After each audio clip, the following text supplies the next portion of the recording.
Salam jumpa kakak-kakak, kita jumpa kembali dalam program persiapan guru sekolah minggu. Masih di awal tahun 2025. Kami berharap kakak-kakak semuanya tetap dalam semangat untuk tetap boleh setia bertekun menyampaikan firman Tuhan untuk anak-anak sekolah minggu. Dan semoga apa yang disajikan oleh kakak-kakak para narasumber yang juga dalam kesibukan mereka mengerjakan tugas-tugas utama, kiranya metode yang disajikan juga boleh menjadi berkat, boleh memperlengkapi persiapan yang selama ini kakak-kakak juga terus setia kerjakan. Kakak-kakak yang dikasih Tuhan, pada episode kali ini kita akan mempersiapkan bahan ajar dengan tema belajar dari kisah Yesus membangkitkan anak muda di Nain. Tuhan berbelas kasih, dari Lukas 7 ayat 11 sampai 17. Dan akan menyampaikan bahan Alkitabnya adalah Kak Pendeta Hendra. Namun sebelumnya, mari kita berdoa. Bapa di surga, Bapa yang penuh kasih, terima kasih kami bersama-sama boleh melakukan persiapan bersama untuk menyampaikan firman Tuhan bagi anak-anak sekolah minggu. Bapa kiranya berkati kami. Dalam Kristus kami berdoa. Amin. Mari silakan Kak Pendeta Hendra boleh menyampaikan bahan Alkitabnya. Terima kasih Kakak Pendeta Santi. Kita akan bersama-sama membahas bagian firman Tuhan. Dan kali ini kita akan membahas dari Lukas pasal yang ke-7, ayat 11 sampai dengan 17. Yuk, kita akan buka Alkitab. Saya akan membacakan buat kita semua. Saya membaca dari Alkitab terjemahan baru edisi yang pertama. Yesus membangkitkan anak muda di Nain. Kemudian Yesus pergi ke suatu kota yang bernama Nain. Murid-muridnya pergi bersama-sama dengan dia, dan juga orang banyak menyertainya, berbondong-bondong. Setelah ia dekat pintu gerbang kota, ada orang mati diusung keluar, anak laki-laki, anak tunggal ibunya, yang sudah janda. Dan banyak orang dari kota itu menyertai janda itu. Dan ketika Tuhan melihat janda itu, tergeraklah hatinya oleh belas kasihan. Lalu ia berkata kepadanya, "Jangan menangis." Sambil menghampiri usungan itu, ia menyentuhnya, dan sedang para pengusung berhenti, ia berkata, "Hai anak muda, aku berkata kepadamu, bangkitlah." Maka bangunlah orang itu dan duduk, dan mulai berkata-kata. Dan Yesus menyerahkannya kepada ibunya. Semua orang itu ketakutan dan mereka memuliakan Allah sambil berkata, "Seorang nabi besar telah muncul di tengah-tengah kita, dan Allah telah melawat umatnya." Maka tersiarlah kabar tentang Yesus di seluruh Yudea dan di seluruh daerah sekitarnya. Demikianlah firman Tuhan. Kakak-kakak, kita akan memperkenalkan kisah tentang Tuhan Yesus membangkitkan anak muda di Nain ini, sambil kita akan memperkenalkan adik-adik tentang Tuhan yang berbelas kasih. Yuk, kita susuri ayat-ayat ya. Penulis Injil Lukas mengemas kisah kita ini dengan mengawalinya, kemudian Yesus pergi ke suatu kota bernama Nain. Jadi ada setelah peristiwa-peristiwa di Kapernaum, terus dia pergi ke Nain ya. Nah, proses pergi ini sebenarnya menegaskan soal banyak sekali dewa-dewa atau allah-allah Baal yang nggak bisa pergi ke tempat lain ya. Dia hanya di satu tempat dan disembah, dan dia nggak bisa berkuasa di tempat lain. Nah, Yesus, penulis Injil Lukas mau mengatakan Allah yang dikenal dalam Tuhan Yesus ini adalah Allah yang sangat berkuasa di mana-mana tempat. Dan dalam teks kita disebutkan Tuhan Yesus pergi bersama dengan para murid-muridnya. Dan dalam peristiwa anak muda di Nain yang dibangkitkan ini, penulis Injil Lukas menyematkan satu keterangan, orang banyak menyertainya berbondong-bondong. Jadi peristiwa yang akan terjadi ini adalah sebuah peristiwa nyata, dan saksinya banyak, karena ada banyak orang berbondong-bondong pada saat itu. Jadi nggak bisa disangka lagi. Nah, kisah kita diawali dengan perjumpaan Tuhan Yesus dengan serombongan orang yang sedang mengusung mayat dari seorang muda yang diberikan keterangan, anak laki-laki, anak tunggal ibunya yang sudah janda. Jadi benar-benar ibunya ini akan menjadi seorang diri karena dia nggak punya siapa-siapa lagi. Dan nampaknya orang ini adalah orang yang cukup baik, sehingga banyak orang dari kota itu menyertai janda itu. Jadi layaknya banyak sekali terjadi dalam peristiwa melayat keluarga yang berduka. Kita bisa melihat ya seberapa orang ini berpengaruh pada kehidupan banyak orang ya dari ketika ia meninggal banyak gak sih yang datang ya yang menyatakan bela sungkawa dan terlihat sekali janda ini adalah pribadi yang baik ya dan dalam peristiwa ini sungguh-sungguh menyedihkan buat dia karena ya dia akan menjadi seorang nggak punya siapa-siapa lagi dan peristiwa ini sangat menyedihkan maka wajarlah ketika ibu dari anak muda yang meninggal ini menangis.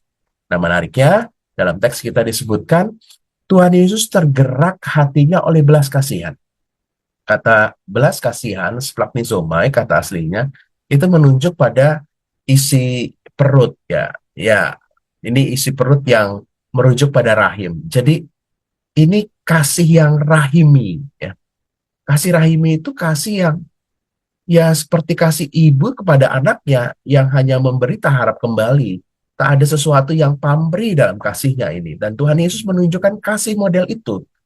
Tergeraklah hatinya oleh belas kasihan ketika dia melihat janda ini dan peristiwa itu. Dia mau melakukan sesuatu tanpa berharap sesuatu. Dia hanya mau melakukan sesuatu. Lalu dia berkata kepada ibu itu, jangan menangis. Ini bukan sebuah larangan kalau ada peristiwa kedukaan kita nggak boleh nangis. Mengungkapkan emosi itu adalah salah satunya dengan menangis. Dan Tuhan Yesus juga dalam peristiwa Lazarus dia menangis ya. Ini menunjukkan ada sesuatu yang Tuhan Yesus mau katakan kepada ibu ini. Bahwa kamu nggak perlu menangis karena aku ada di sini. Ada sebuah pengharapan yang Tuhan Yesus nyatakan di sini. Lalu di ayat 14 disebutkan, lalu dia menghampiri usungan itu dan menyentuhnya. Nah, kata menyentuhnya menunjukkan bahwa Tuhan Yesus mau masuk ke sesuatu yang pada saat itu dilarang, tabu, dan tidak dilakukan banyak orang. Ya. Nah, orang-orang Yahudi punya aturan kalau menyentuh mayat, maka akan ada sebuah ritual, 7 hari dia tidak bisa beribadah, dan seterusnya. Apalagi Tuhan Yesus adalah seorang guru, dan dia akan berdampak pada nanti dia nggak bisa melakukan banyak hal. Tetapi dia mau ambil resiko itu, dan dia menunjukkan belas kasihan itu terwujud dalam sebuah aksi. Sekalipun ada sesuatu yang sangat berat harus dia lakukan. Menyentuh mayat. Tapi karena belas kasihan Tuhan Yesus lakukan. Dan dia berkata, hai anak muda, aku berkata kepadamu bangkitlah. Jadi kata-kata ini menunjukkan sungguh anak muda ini mati. Tapi Tuhan berkuasa jauh melampaui dari maut sekalipun. Dan dia memerintahkan itu dan dia bangkit ya. Kisah ini berlanjut dengan bangkitnya anak muda ini dan dia bukan hanya secara kasat mata bangun, tapi juga didengar dengan telinga ketika dia berkata-kata. Jadi pemulihan ini nyata di depan banyak orang bahwa sungguh anak muda ini sungguh-sungguh bangkit pulih kembali. Kakak-kakak, dampaknya banyak orang mengenal Tuhan. Banyak orang menjadi takut dan memuliakan Tuhan. Takut itu segan ya. Itu wow, kagum tapi juga segan. Siapa orang ini? Dan menulis Injil Lukas menegaskan soal keberadaan dan siapa Yesus. Dia adalah seorang nabi besar dan Allah telah melawat umatnya. Itu menunjukkan identitas siapa Yesus. Dia sesungguhnya adalah Allah sendiri ketika penulis Injil Lukas. Allah telah melawat umatnya. Jadi Tuhan Yesus adalah Allah ya. Lalu tersiarlah kabar tentang Yesus ke banyak tempat. Peristiwa itu membuat banyak orang makin mengenal Tuhan Yesus. Kakak-kakak dari kisah anak muda di Nain yang dibangkitkan, kita mau memperkenalkan Tuhan yang berbelas kasih. Kuasa Tuhan nyata dan disaksikan banyak orang dalam kisah anak muda di Nain ini. Dan belas kasihan Tuhan itu terwujud dalam aksi, nggak hanya sebuah cerita, nggak hanya sebuah kata-kata, tapi terwujud dalam aksi. Sekalipun harus menyentuh mayat itu, Tuhan Yesus lakukan. Belas kasihan Tuhan membuat banyak orang mengenalnya. Nah, adik-adik perlu untuk mengenal kisah ini, untuk membuat mereka yakin bahwa Tuhan juga berbelas kasih dalam hidup mereka. Dan ketika Tuhan berbelas kasih dalam hidup mereka, maka dia akan yakin bahwa Tuhan juga bisa melakukan banyak hal. mustahil apapun itu, Tuhan akan berlaku dan bersiap untuk melakukan sesuatu karena belas kasihannya pada adik-adik. Dan harusnya adik-adik lalu menjadi mengenal dan memperkenalkan Tuhan yang berbelas kasih itu kepada banyak orang. Demikian kakak-kakak bahasan firman Tuhan. Selamat menyampaikan pesan ini dan biarkan adik-adik untuk mengenal Tuhan yang berbelas kasih. Tuhan berkati. Terima kasih Kak Pendeta Hendra yang sudah menyampaikan bahan Alkitab, dan kita mau mendengarkan bagaimana kisah ini tentang belajar dari kisah Yesus membangkitkan anak muda di Nain, Tuhan berbelas kasih, disampaikan untuk anak-anak di kelas Batita Balita. Dan yang akan menyampaikannya adalah Kak Ratna. Namun sebelumnya kita dengarkan pesan-pesan berikut ini.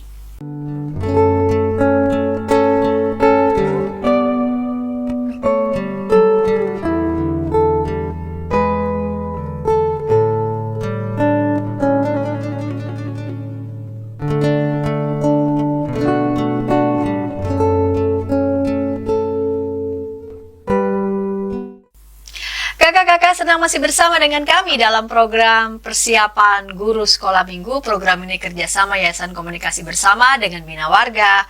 Pada episode kali ini kita mempersiapkan bahan ajar dengan tema belajar dari kisah Yesus membangkitkan anak muda di Nain, Tuhan berbelas kasih, dari Lukas 7 ayat 11 sampai 17, dan akan menyampaikan usulan metode di kelas Batita Balita adalah Kak Ratna. Mari Kak Ratna.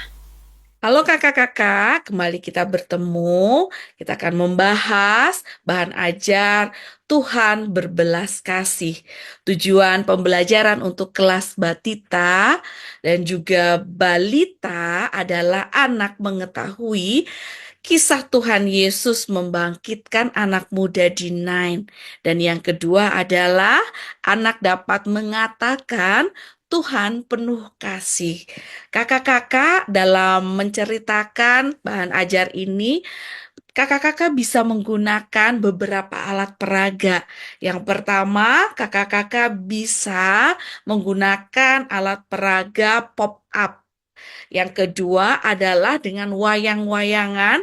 Yang ketiga, kakak-kakak bisa mendramakan kisah ini sehingga anak-anak dapat mengetahui dengan jelas kisah Tuhan Yesus membangkitkan anak muda di Nain. Kakak-kakak bisa mengawali dengan bertanya, apakah ketika anak-anak menangis, orang tua akan segera memeluk mereka? Apakah ketika mainannya rusak, lalu menangis, orang tua segera menolong? Nah, itulah yang dinamakan kasih. Kasih orang tua yang siap sedia menolong, menemani, senantiasa memberikan kasih kepada anak-anaknya. Demikian juga Tuhan. Tuhan juga menunjukkan belas kasih-Nya kepada manusia. Dari kisah ini lalu masuk ke dalam kisah anak muda yang meninggal lalu Tuhan bangkitkan. Pada suatu hari ketika Tuhan Yesus pergi ke kota Nain bersama para murid, ikut pula orang banyak berbondong-bondong. Nah, di sini kakak-kakak bisa menceritakan dengan nada intonasi seperti bercerita yang sesungguhnya, terlebih mendalami dalam drama maupun nanti ketika kakak-kakak menggunakan alat peraga pop-up dan juga wayang-wayangan itu. Tiba-tiba di gerbang kota, Tuhan Yesus berjumpa dengan orang banyak yang hendak menguburkan seorang anak laki-laki. Nah, anak tunggal dari ibu ini seorang janda. Janda itu apa? Berarti janda adalah orang yang tidak punya suami, suaminya meninggal, lalu di sini anaknya yang satu-satunya juga meninggal, maka sedihlah ibu ini. Ibu ini menangis sejadi-jadinya, lalu tergeraklah. Nah, Tuhan Yesus yang melihat hal ini, tergeraklah ia akan belas kasihan. Tuhan mengatakan, jangan menangis. Kemudian Yesus menghampiri usungan itu dan ia menyentuh anak yang mati itu, yang meninggal itu sambil berkata, "Hai anak muda, aku berkata kepadamu, bangkitlah." Maka bangunlah anak muda itu lalu duduk dan mulailah berkata-kata. Semua orang yang ada di situ ketakutan dan mereka memuliakan Allah sambil berkata, seorang nabi besar telah muncul di tengah-tengah kita dan Allah telah melawat umatnya. Allah telah melihat, menolong umatnya karena belas kasih. Mulai saat itu tersiarlah kabar tentang Yesus di seluruh Yudea dan seluruh daerah sekitarnya.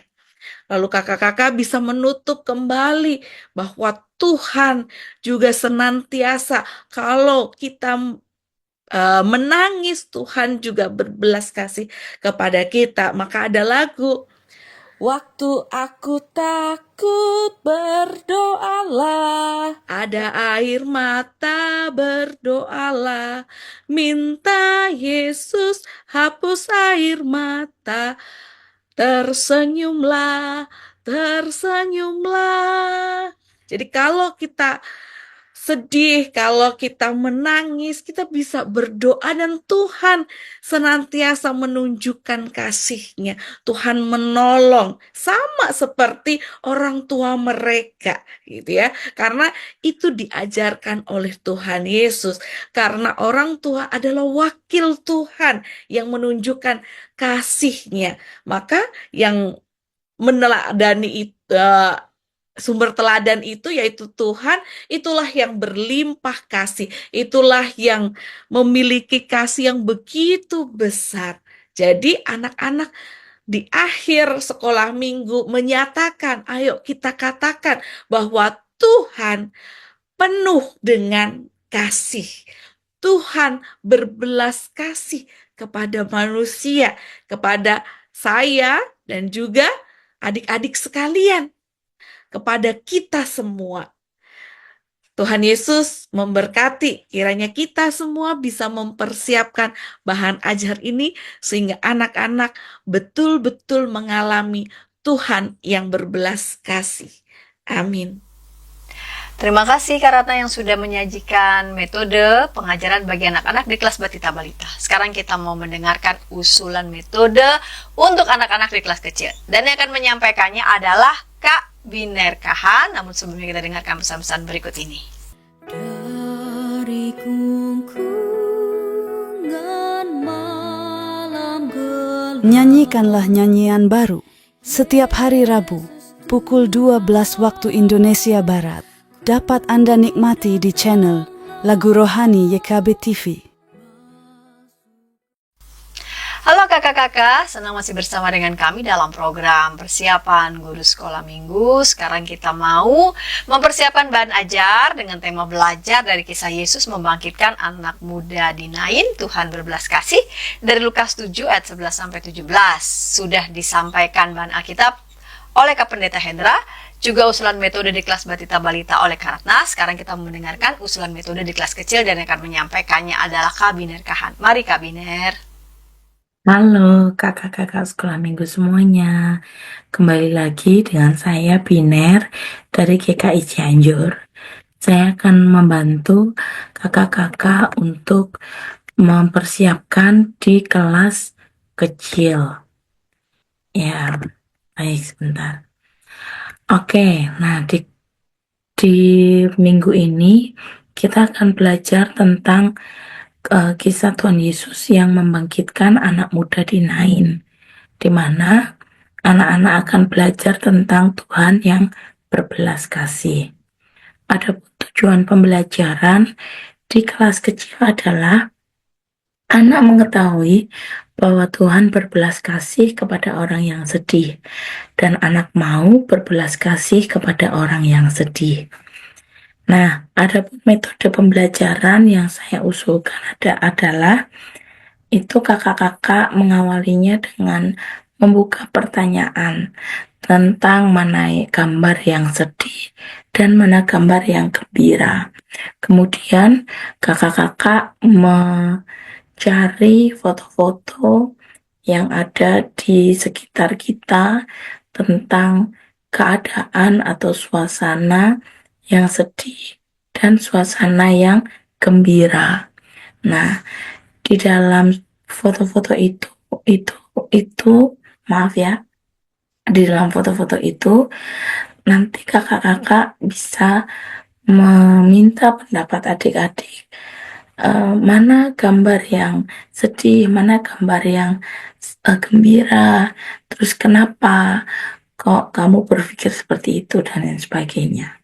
Nah, kemudian ketika mereka sudah berdiskusi tentang mana yang sedih, mana yang gembira, kakak-kakak lalu mengarahkan ke ayat Alkitab yang menjadi bacaan kita pada saat ini, yaitu tentang Tuhan Yesus membangkitkan seorang muda di Nain dari Lukas 7 ayat 11 sampai 17.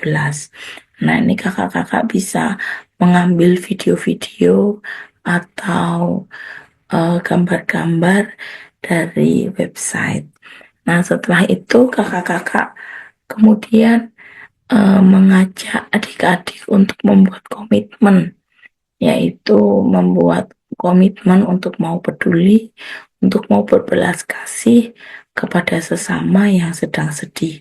Dan jangan lupa kakak-kakak memberikan contoh-contoh konkret terhadap kepedulian kepada sesama, tentang bagaimana kalau seumpamanya ada teman yang sedang sedih, apa yang harus anak-anak lakukan, apa yang harus adik-adik lakukan. Dan kemudian kakak-kakak dan juga adik-adik membuat kesimpulan bersama-sama tentang pembelajaran hari ini. Nah, setelah itu kemudian ditutup dengan aktivitas. Ada berbagai macam aktivitas yang diusulkan seperti yang ada di dalam Sulu Sekolah Minggu, di mana yang pertama adalah menempelkan hati, membuat pop-up.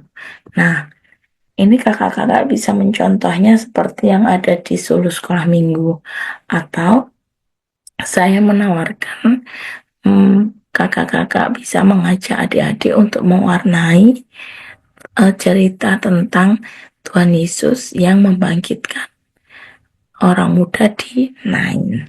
Ya, begitu.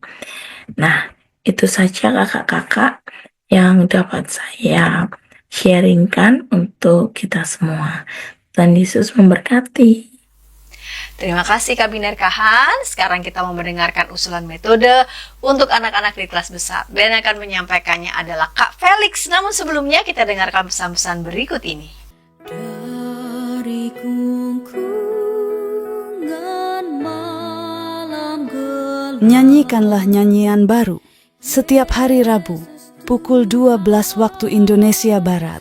Dapat Anda nikmati di channel Lagu Rohani YKB TV.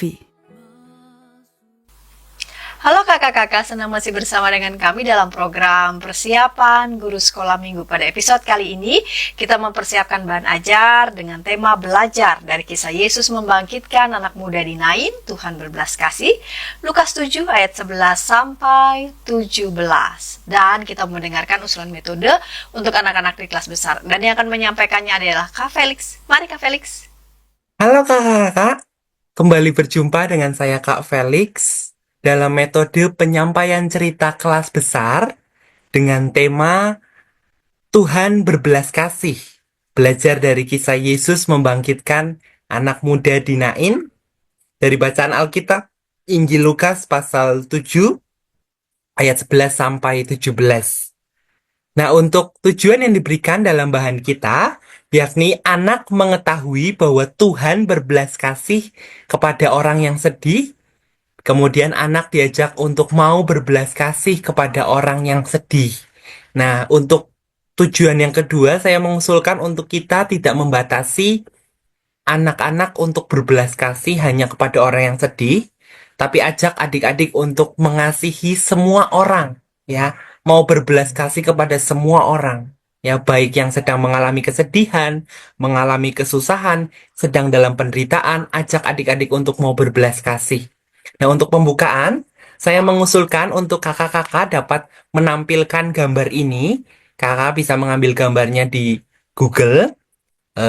Judul gambarnya The Vulture and the Little Girl. Ya, jadi kakak-kakak dapat menampilkan gambar ini, kemudian tanyakan apa yang menjadi pendapat adik-adik ketika melihat gambar ini. Ya, saya membayangkan bahwa adik-adik akan menjawab, "Oh, Kak, sedih, Kak." Ya, karena di situ ada seorang anak kecil yang kurus sekali, kemudian yang kelihatannya rebah di tanah dan kelihatannya mau mati, ya, dan ada burung, ya, burung itu adalah burung pemakan bangkai gitu ya. Artinya menggambarkan situasi yang menyedihkan, ya.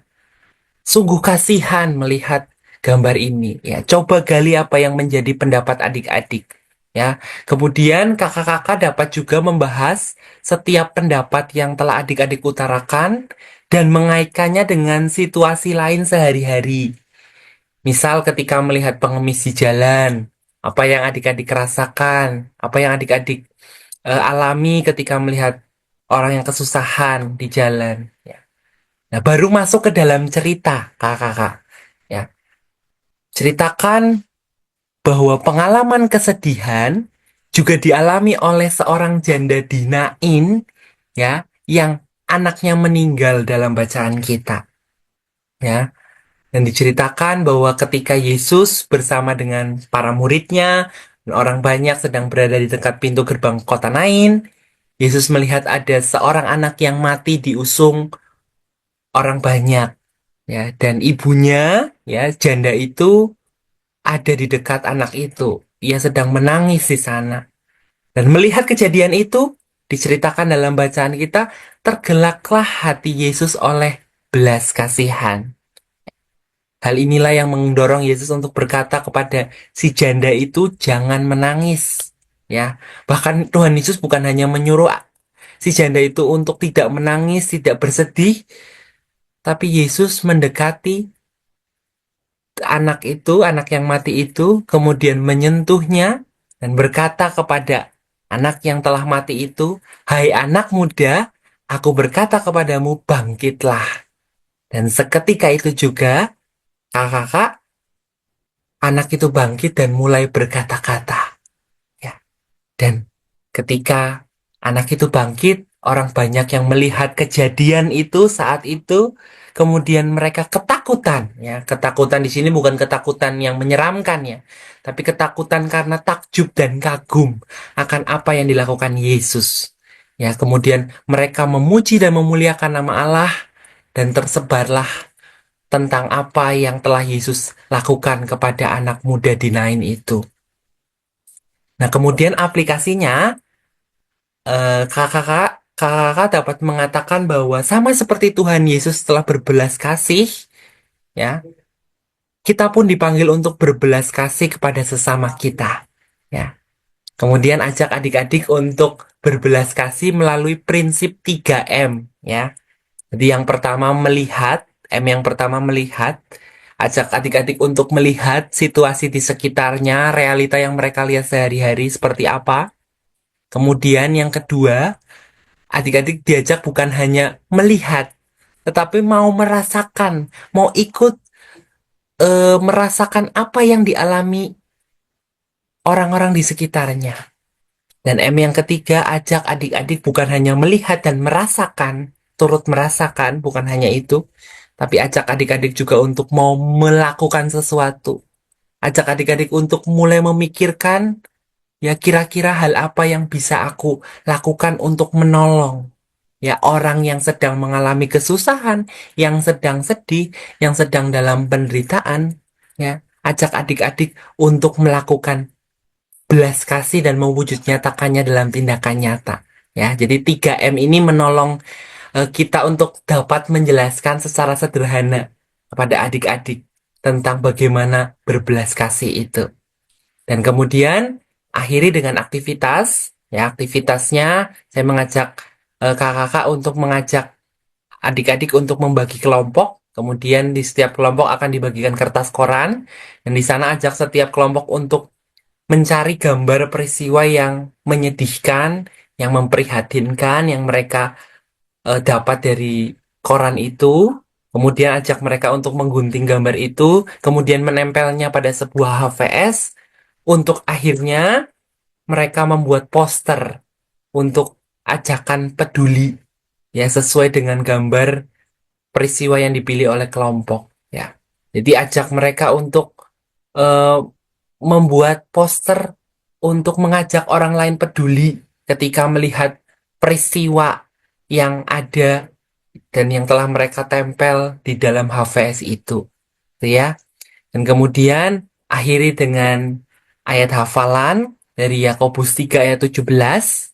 Namun, hikmat yang dari atas pertama-tama murni, selanjutnya cinta damai, peramah, penurut, penuh belas kasihan, dan buah-buah yang baik, tidak memihak dan tulus ikhlas.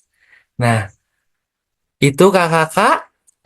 Sekali lagi terima kasih dan selamat melayani, selamat mempersiapkan diri. Kiranya Tuhan menolong persiapan setiap kita untuk bisa menyampaikan cerita kepada adik-adik kelas besar dengan baik. Selamat melayani, Tuhan Yesus memberkati. Dadah. Terima kasih Kak Felix yang sudah menyampaikan usulan metode untuk anak-anak di kelas besar. Dan kakak-kakak, kami telah merampungkan dari mulai bahan Alkitab dan juga usulan metode, baik itu di kelas Batita Balita, kecil maupun besar. Kakak-kakak dapat menyimak aktivitas untuk anak-anak sekolah minggu dalam program Giku-Giku. Kakak-kakak juga dapat menyimak lagu untuk anak sekolah minggu, dapat memperkaya nih koleksi lagu-lagu untuk anak dalam kebaktian sekolah minggu. Dan sebelum kita berpisah, saya mengajak kita semua berdoa. Mari berdoa. Bapa di sorga, bimbinglah dan sertailah anak-anakmu yang masih harus mematangkan persiapan guru sekolah minggu sesuai dengan kebutuhan mereka di tempat masing-masing. Terima kasih Bapa. Amin. Sampai jumpa di episode yang akan datang.